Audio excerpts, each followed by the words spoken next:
1935 की government of India act 35 की photo copy है। इसलिए आज जो संविधान में आपकी बीमारियों का कहीं कुछ इलाज नहीं है ना, क्योंकि वो तो अंग्रेजों के द्वारा बना हुआ था।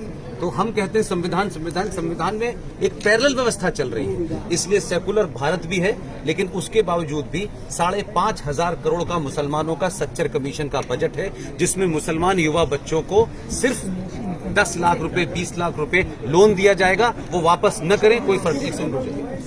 इसी तरीके से माइनॉरिटी कमीशन का कई हजार करोड़ का बजट है। इसी तरीके से मुस्लिम पर्सनल बोर्ड का बजट है। इसी तरह मुस्लिम एजुकेशन बोर्ड का अलग से। तो जब भारत सेकुलर है, अरे भैया मेरे, तो फिर ये क्यों है? सही बात है, फिर ये क्यों है? तो सब तो आपके मंदिरों पे जो पैसा आप चढ़ाते हैं, जो बात मैं सार्वजनिक मंचों से कहता हूँ, खासतौर से महिलाओं से कह रहा हूँ, आपके मंदिरों पे जो पैसा चढ़ता है उसकी 2 मिसाल देता हूँ। पूरे देश में बड़े बड़े मंदिर हैं। एक है देवस्थानम बोर्ड तिरुपति, हर साल जितना पैसा चढ़ता है उसमें से 1,300 करोड़ रुपया हर साल सरकार देती है। वैष्णो देवी आप जाते हो, माता पे चादर चढ़ाते हो और सब कुछ चढ़ा के आ जाते हो, वहां से 520 करोड़ रुपया सालाना जाता है।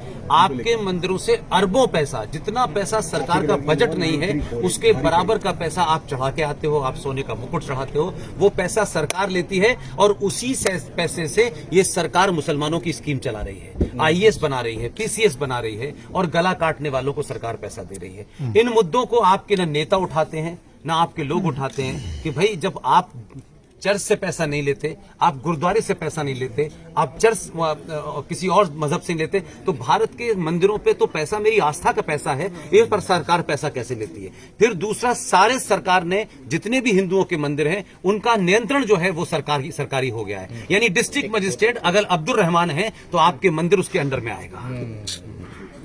तो मैं ये कह रहा हूं कि समाज के ठेकेदार जो हिंदुत्व की सुबह से शाम तक बात करते हैं, वो वैष्णो देवी के ट्रस्ट में 20 मुसलमान क्यों है ये नहीं पूछते।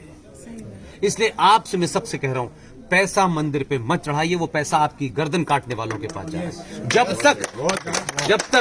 जब तक ये पैसा आपका है, मुझे छोड़ के ऐसे पागल इस देश में बहुत कुछ काम कर रहे हैं, उनको जाइए, उनकी जेब में 10 रुपए रख, उनको पहचाने कैसे सर? सब इस दौर में सब साफ है, सबको पता है। इसलिए वो जो लड़ाई लड़ रहे हैं, इसलिए मैंने विष्णु शंकर का जिक्र किया।